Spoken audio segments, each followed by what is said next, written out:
Greetings, Earthlings. Greetings, we come in peace. I have yet to be abducted, so there's that. That you know of. Correction, that you know of. Sure. But I feel like I would know in my heart, I think I would know. Yeah. Yeah. Yeah, perhaps.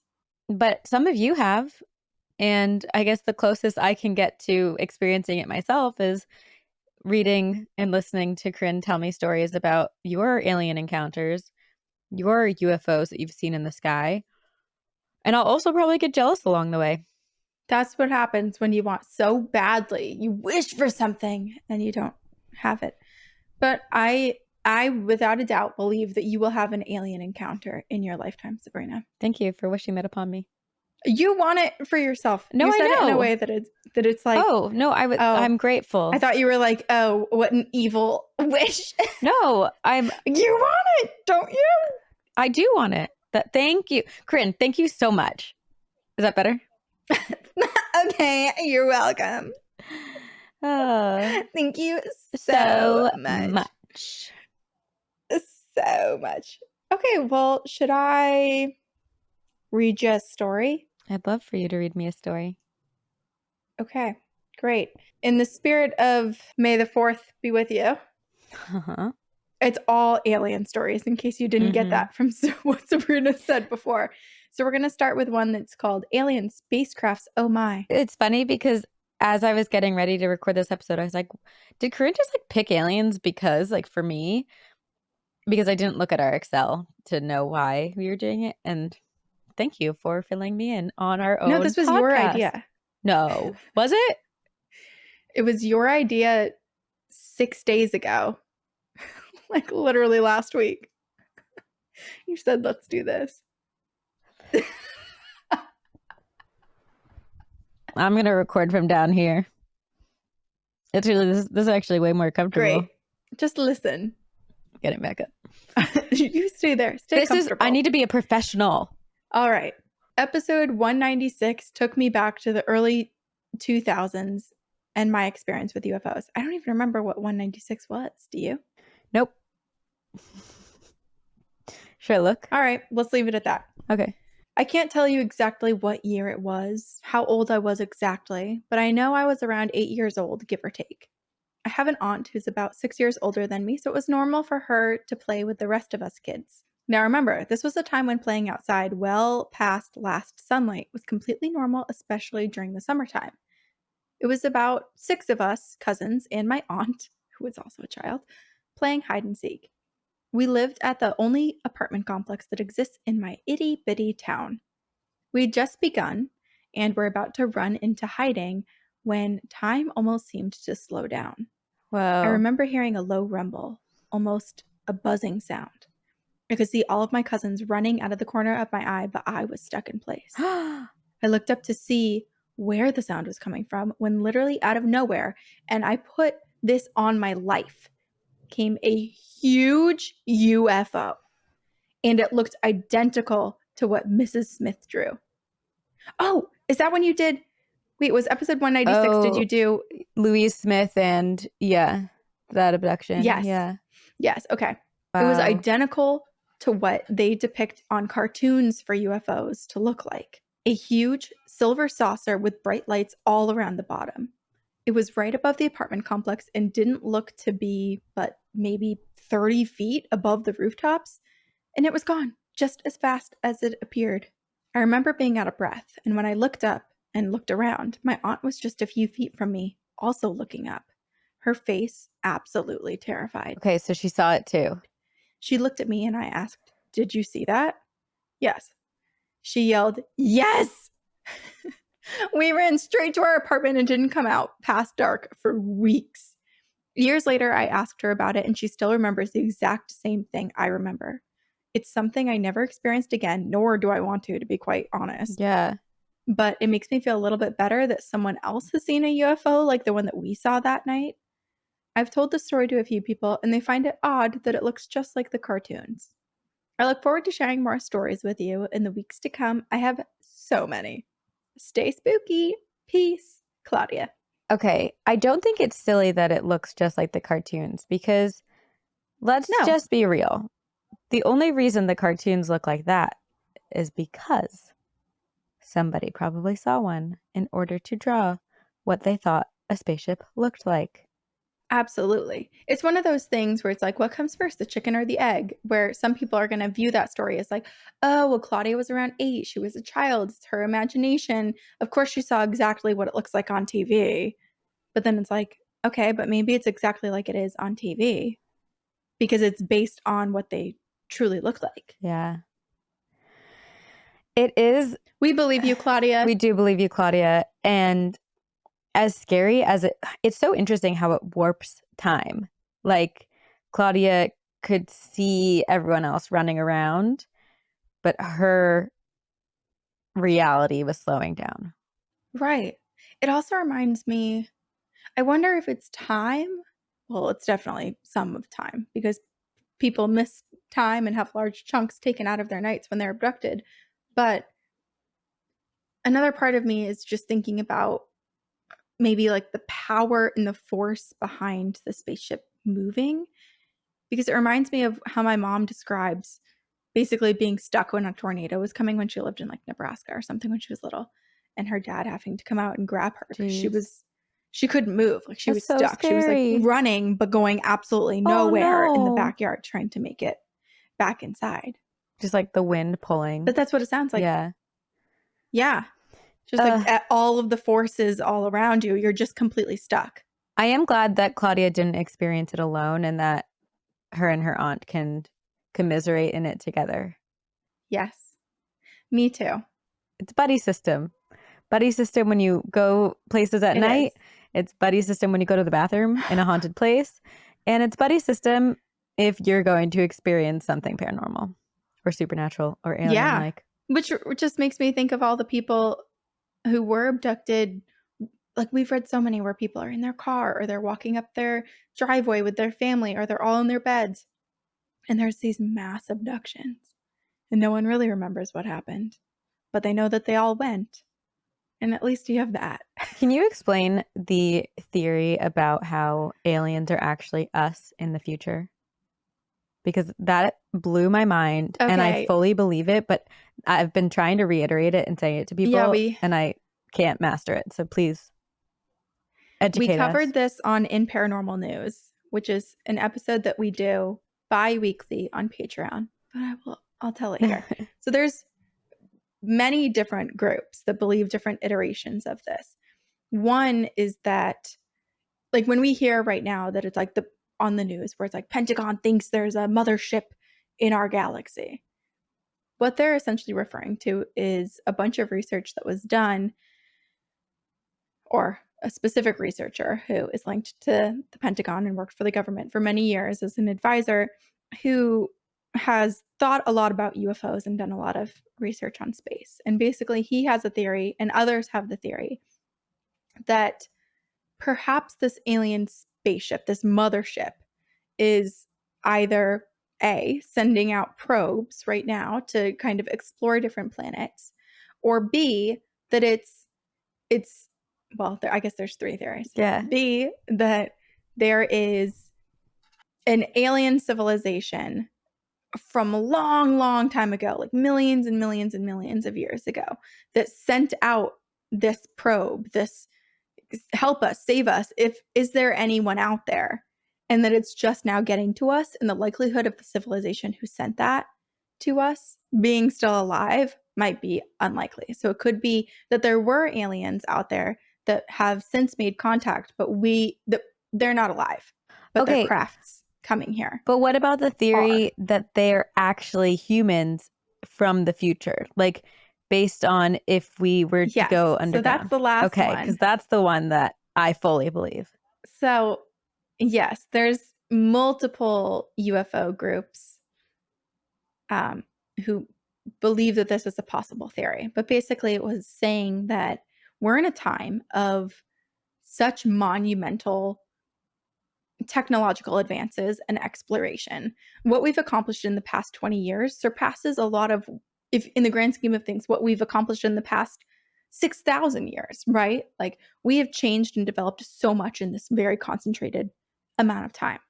But basically the theory is like, if we continue on this path and technology becomes such a big part of our lives, and the amount of knowledge and things that we have access to is so huge, over a long period of time, it would make sense that perhaps our brains, our heads, start to enlarge to increase the capacity for our brains to expand for all that we're learning and all that we're developing into.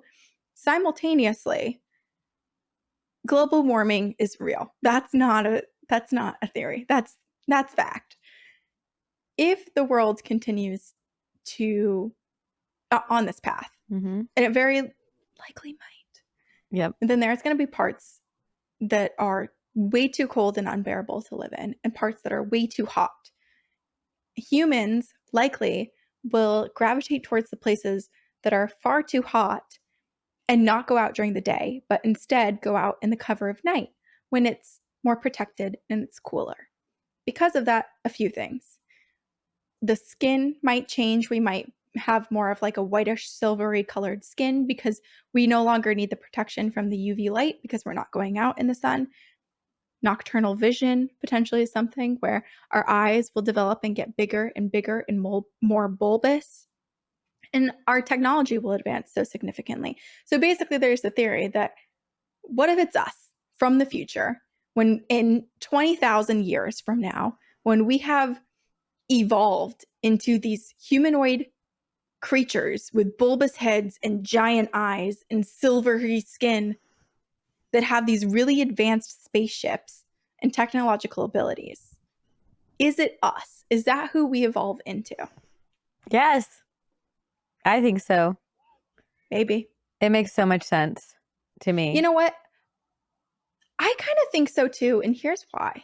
I don't want to be like, because at first when I first heard that, I was like, I mean, that is kind of mind-blowing and that is really fascinating. But another part of me was like, yeah, but that's again being like, oh, well, like we're all that. Like, why would an alien civilization who is so far advanced have really much interest in us, right? Like we're super delayed and behind in our development.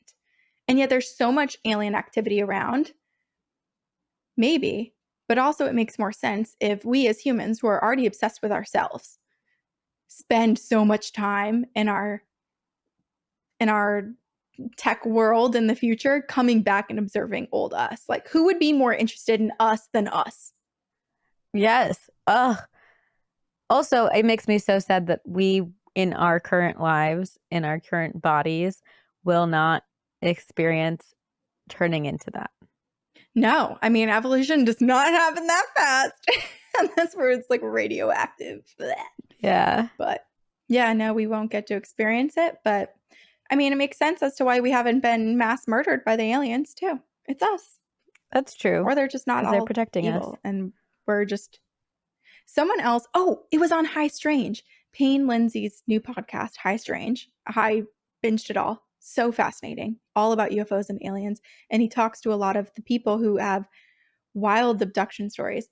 But he had interviewed someone who was talking about why aliens would possibly be interested in us too, and like why haven't they introduced themselves to us? Why haven't they come and done all this stuff? And he was basically saying, this man was saying like, well, how often do you go stand and visit and introduce yourself to an anthill?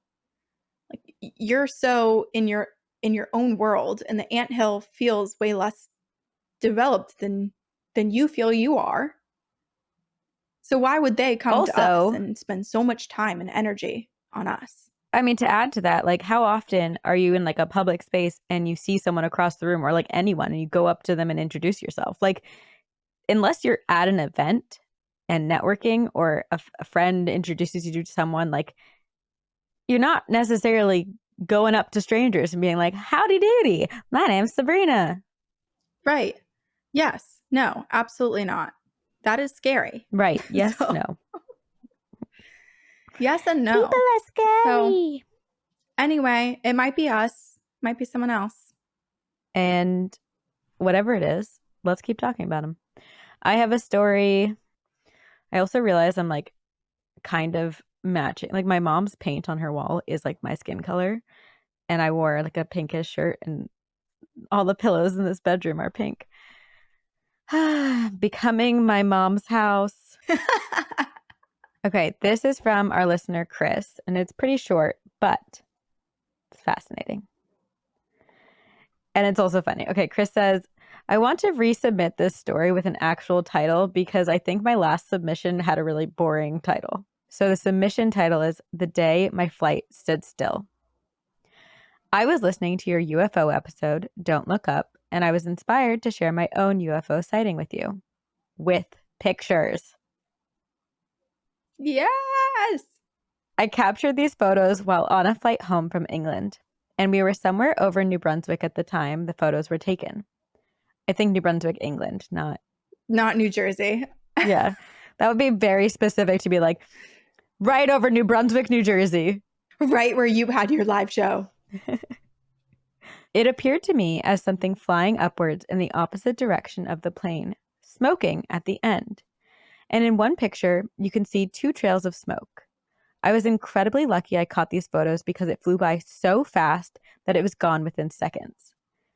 I usually take a more realistic approach to things like this, so I did try to find a logical explanation, but no one could give me any sort of answer as to what it could be. So today, about 6 years later, I still have no answers. And that being said, I can't allow myself to be 100% sure it is an alien aircraft, maybe like 90% sure.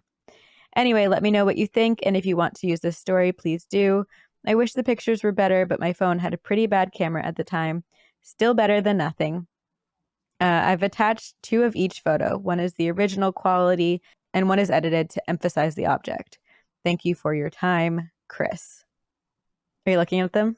Yes. Oh my gosh. We'll put them in the video. Yeah. So if you're watching on YouTube, you can see this and we'll post them on social media. But this just looks like so many of the photos people get outside of an airplane, and just all of the different pilots and whatnot that take these weird videos of these like blips. It almost looks like a black basketball just like flying through the air so quickly. And that's sort of what this looks like. But it's interesting that there's a trail of smoke behind it. And it's not a streak on the window because it's in 2 different positions. Corinne? Yes. Can you see me? No, your video's gone. Oh, that's so weird. Yours had been out for a few minutes and then it said that your live video would return when your Wi-Fi improved. That's what yours says. Do the aliens not want us to talk about this? I guess not. But yeah, you're right. So the trajectory of this thing, it like completely pivots and starts going a different direction. Yeah. I'm so confused by this. We'll post the pictures on our socials and people can... Because even the line of smoke, it's like it did a circle or something. Yeah. Or just change directions. Give your opinions. Please do. Yeah, but even so, if you look at like the clouds and the horizon line, it's like it's not even like it just pivoted directions. The line of smoke is coming from a completely different area at one point. Yeah, you're right. So maybe it's a second one? It's like, or did it loop back around and start again? Or did it glitch? Did it make everything glitch to a different timeline? And then that's what happens? Things are backwards? That's a wild conspiracy theory. But you know what? We know nothing. So I'm just going to let my brain run wild. And here's another thing to add to it. It's not like these photos are flipped. They're not mirrored because you can see that the clouds below it are the same. Yeah. Yeah. That's true. Disproving my own theory. Chris, what a story. You're back. The second we stop talking about the pictures, you're back. Mystery. A mystery. Okay, this one is called Encounter, Ghost Girl, and Alien Abduction. Ooh. Hello, gorgeous ladies. Just want to say I'm obsessed with your podcast. I started listening to your podcast at the end of last year and have pretty much caught up to your most recent episodes. I'm a full-time binger. I own my own lash tech business. So when my clients are napping, then I'm listening to horror stories from you guys. I love that. I feel like we have a few lash tech listeners. I wonder if as the clients are kind of dozing off, if they start to have nightmares or if she listens to it in like headphones. I like to think that there's no headphones and they just I do wake too. and then they're hearing of poltergeist activity and Aliens. or aliens, Bigfoot lovers. I have been listening to these encounters and finally getting around to sharing my tales. I have one where I was haunted by a little ghost girl, and I even have an alien abduction story. Oh. I'll start with my little ghost friend. This story started when my older sister's friend came over her visit to our house when I was 12 years old. This friend, I'll call her Jane. Jane has been able to see ghosts her entire life. Every time she would come over, she would tell us these ghost stories about ghosts she had seen, like her grandma sitting on her bed every night when she would go to sleep, or when a ghost who died in a fire would wake her up in the middle of the night by screaming in her face. What? Oh my gosh. This ghost she told us about this time was a little girl, probably around 8 or 9 years old, dark hair, and of course, a creepy white dress. Of course. Jane said sometimes ghosts would try and show her how they died, be this in images or even giving her feelings. And she Oh. said this little girl showed her how she died one night when Jane was in a hot tub. This Oh. little girl pushed Jane's head underwater, telling her she drowned, and that's how she died. Okay, it's one thing to show images and tell and communicate how you died. It is another to make the person you're telling experience it. Fully shove them under. Oh, Poor it creeps me Jane. out. It kind of reminds me of that. I can't remember which scary movie it was. I thought for a second it might be that Daniel Radcliffe one where it was like the woman in the veil coming for his son, that there was like a scene in the pool, but I could be wrong. I don't think But I don't think I've seen that it's one. terrifying. And also, what a cool ability for Jane to have. But then if you don't know how to protect yourself or turn it off, it would probably be so terrifying. Oh my God, yes. Yes, absolutely. I like that she makes light of it, I guess, and gets to just be the person to tell cool ghost stories. Yeah, Maybe yeah, that helps. maybe. Okay. Other than that, Jane said this little girl wouldn't communicate with her when Jane tried to talk to her. She would just run away from her. This little girl decided to follow Jane over state lines and accompanied her to our house, where she stayed for a week. Every now and then, Jane would be staring blankly at some random place in the house and would later say that the girl was just standing there, listening in. Jane left to go back home, but apparently the little girl didn't, Oh, as it would have been a few weeks later. I was home alone. We lived in a 3-story house, and my bedroom was on the bottom floor. I was about to head downstairs when, insanely clearly, there at the bottom of the stairs was a little girl, about 8 or 9 years old, dark hair, and of course, that creepy white dress. She was there no more than a few seconds and then was gone all of a sudden. The weird thing was, I didn't feel scared. I was incredibly calm, and I just decided not to walk down those stairs for now, especially while I was home alone. yep.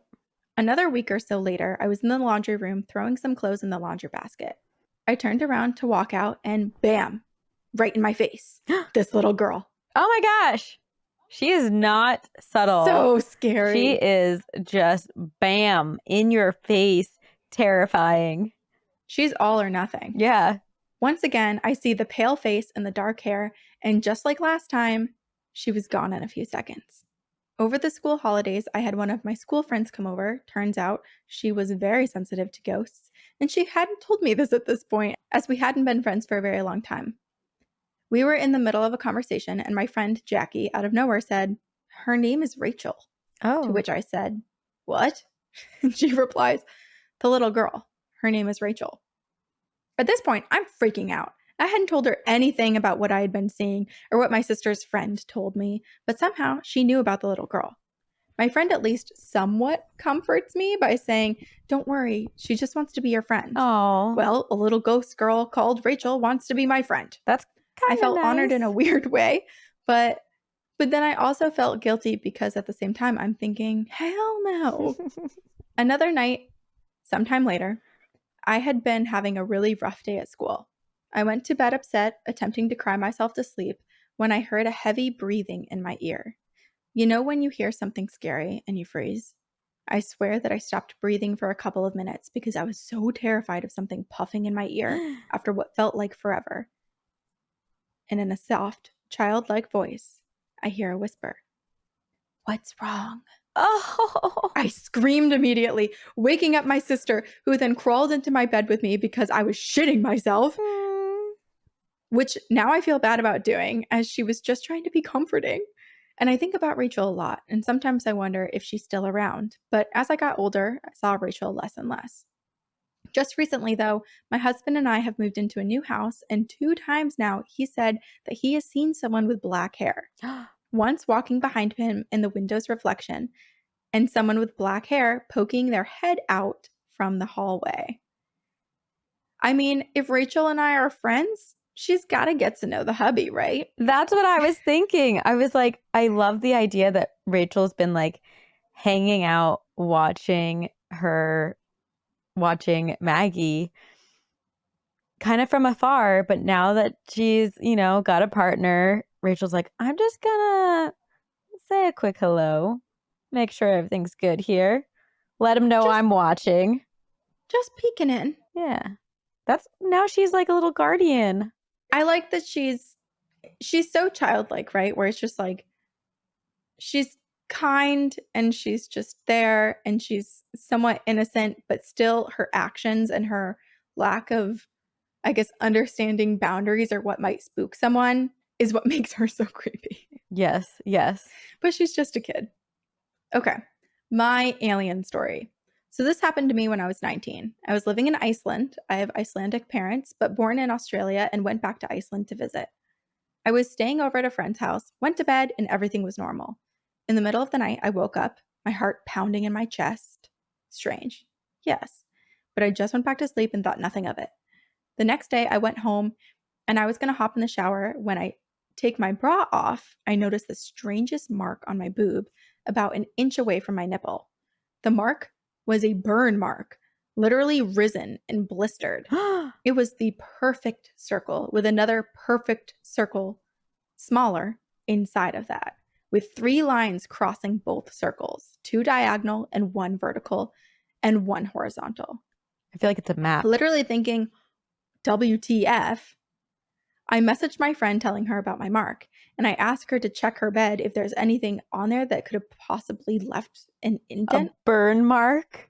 A burn mark. Yeah. This kind of, the indentation, the mark kind of reminds me of like the Zodiac killer mark too. I'm picturing like if you put it on a map of Earth, that the way the lines intersect is a place that Maggie needs to go. It's a treasure hunt burned onto her skin so that she can never forget where it is. She is the map. Yeah. So I asked her to check her bed if there's anything that could have possibly left an indent mark on me. She couldn't find anything. She then tells me that at some point in the night, she woke up and noticed that I was gone. She was half asleep and assumed that I had gone to the toilet. She went back to sleep and I was obviously back in the bed when she woke up in the morning, but I don't remember going to the toilet. So I'm pretty creeped out at this point. Yeah. I messaged my sister, as she loves this stuff, and she messages me back with a link. I click on the link and I'm taken to a website of all of these different accounts of people saying that they have been abducted by aliens. Not only are their stories very similar to mine, being awakened with a heart pounding, but almost all of them have the exact same burn mark. No. All being on the chest, shoulder, and back area. Yes, I freaked out. I couldn't sleep for days. My sister suggested me going to a hypnotist to try to open up the memory if there is one, but F that. I don't want to know. I don't want to remember what happened if I was abducted. I mean, who knows what happened? Maybe I wasn't abducted, but maybe I was. Anyway, thanks for reading my story. Once again, huge fan. Love you guys. Hope to hear my story on your podcast. Also, my name is Maggie. I've attached a drawing of what the burn mark looks like. I had an actual photo, but this happened over 10 years ago, so I can't find it. I love how Maggie would have sent us a picture of her boob if she had it. Yeah. We're all friends here. My question is, how long did the burn mark last? I know, I'm curious. We'll put this picture in the YouTube for people to look. Yeah, the fact that other people have the exact same experience and the exact same mark is what seals the deal for me. Plus the fact that Maggie's friend woke up and Maggie was gone in the middle of the night. Yeah. Oh, it makes me wonder too if her friend had gone investigating and not just assumed that Maggie was in the bathroom. I do wonder what she would have found. Would it be the absence of Maggie entirely? Or would Maggie be like outside or standing in a dark corner in some sort of weird trance? Or, I mean, I don't know how big this mark is, but it's also making me think of what if there's what if she like goes over to the stove and just like burns herself on the stove? Like what if there's this weird thing that she's forced to do? I don't know. I feel like this is a reason why everyone should have cameras everywhere in their home all the time so that I they know. can find out. It's the desire to have cameras to I think we're on the same wavelength where it was Yeah. like we want the cameras to try to capture any paranormal activity, but the likelihood of paranormal activity being captured is probably far lower than a hacker Yes. hacking into your camera and just watching Watching you all you. the time. Yeah. You know, pros and cons. Which one do you hate more? Or which one do you want more or less, I guess? I'm pretty sure that's one of the things that people say is on I don't even know if it's on the dark web or if it's just like in this corner of the internet where there are websites where you can click on different cameras and it just links to some random person's camera that they don't know that you can see inside their house and you can just it's like a camera set up in a zoo. You can just watch them. That's horrifying.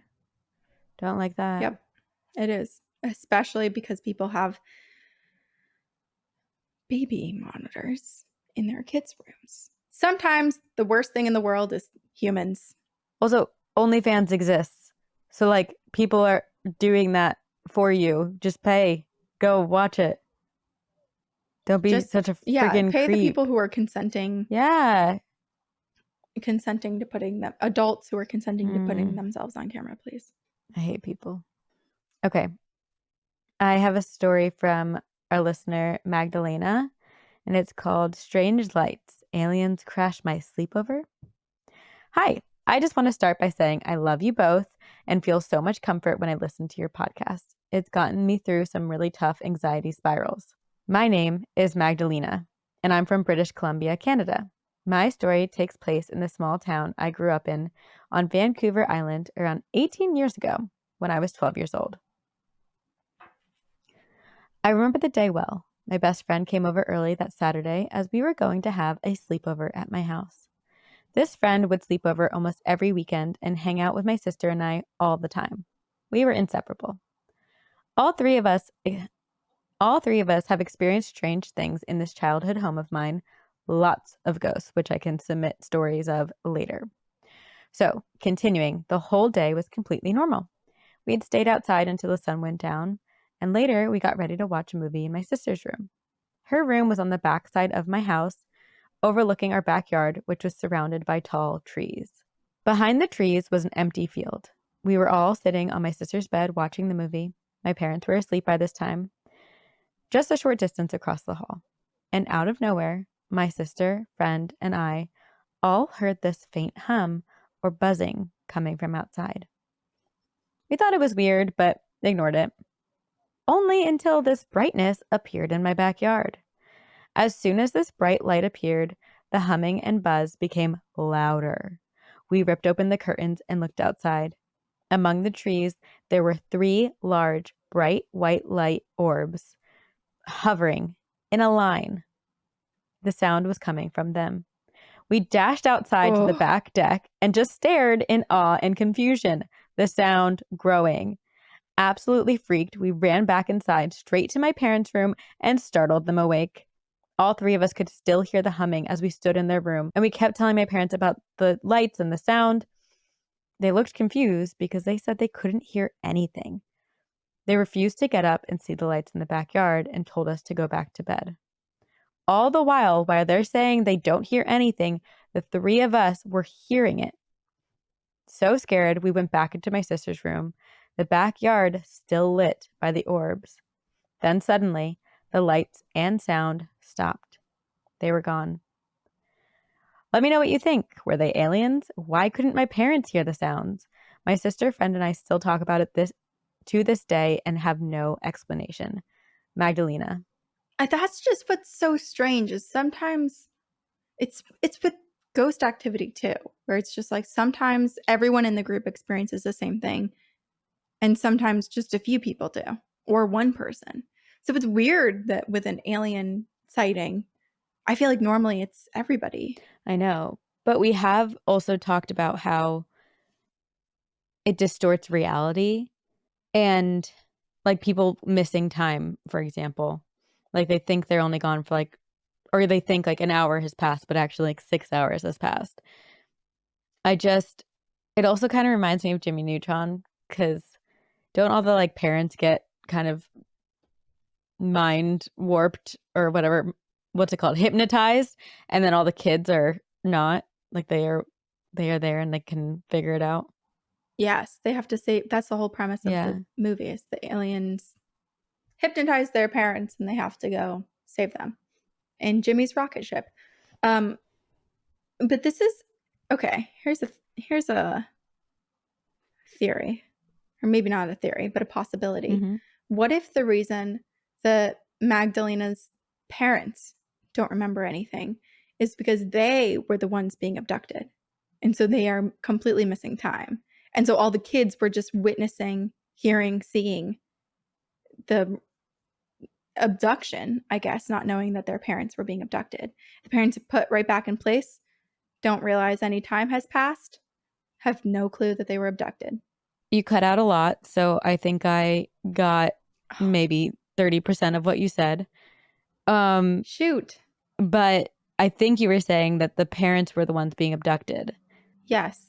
But then, yeah, because I was wondering, so a lot of time did pass from when they first heard the sounds to when they went outside, then went to their parents, and then saw them again, and then it disappeared. It feels like a lot of time for Mm-hmm. these spacecraft UFOs to just be like there. So yeah, perhaps or did the aliens do they abduct astral selves rather than the physical form? And like the parents were kind of in a daze. They couldn't get up because they were empty shells. They didn't have their Ew, they souls. were empty. I hate that. But I mean, that is a good theory. I feel like that's something that ufologists talk a lot about too, is it an abduction of the astral self? But then I feel like it just might be different based on which alien species or who, because then we have all those stories too of people that have the physical burn marks like we had just read about, or that get placed back in their car all in the wrong seats. So like their physical form did move. Hmm. I also really would love if ufologists or like alien theorizing groups are anything like this. I so badly think you and I could like excel in that career. We could like we are just so good at theorizing and coming up with somewhat outlandish but also kind of grounded in some logic versions of what is happening. That would be a dream job, honestly. That would be sick. It kind of is The our job. GBI could be real. Yeah. It kind of is.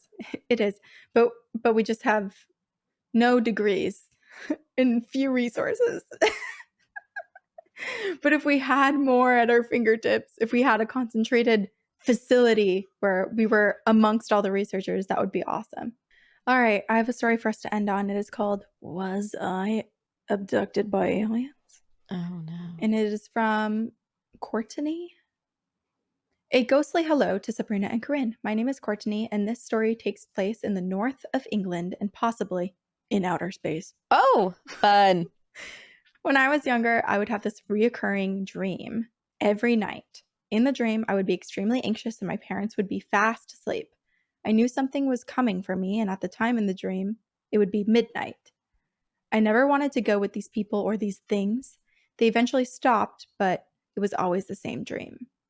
I've always had this fascination with all paranormal phenomena, and in 2012, I was on a road trip with family and we made the journey in the middle of the night to Area 51. It was What? such a strange area. We got very close. There were dead cows in the road, and we were standing outside of the car when I was overcome with this extreme fear. I was 15 at the time, and I just had this very weird fear that I couldn't explain. I got back in the van, and I shut my eyes, willing myself to go to sleep. I rested my head on my mom until I fell asleep.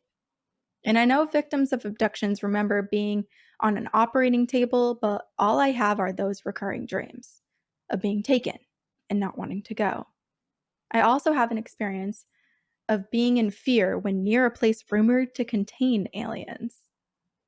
Anyway, love the podcast, girls. Keep up the good spirits. I've always maintained the possibility that I was an abductee and just don't have any memory of it, but I hope you enjoy this story, and I have many more that I'll submit in future episodes. Courtney. Okay, see, this is why I feel like I have not been abducted, because similar to how Courtney doesn't have the memories, she does have the feeling. Like she just knows and feels in her gut that she is an abductee. Yes, and just has so many of the same dreams of these beings coming for her. So I think it makes sense, I right? agree. Yeah. I am okay. I love that her family road tripped to Area 51. And I need to know, was this like the point of the trip? Where did you end up? What else happened? Because while Courtney was able to go back to sleep, what happened to her parents or the rest of the family? What were they doing?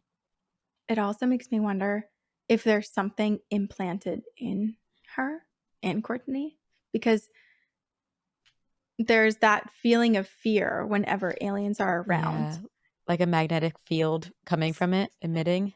Yeah, like she senses them. I feel like we talked at the same time and I didn't hear you, but it's spooky. Very spooky. Well, Well, may the fourth be with you. let us know if you get abducted. We love We you. love you. And we will. See you on the other side. Very spooky.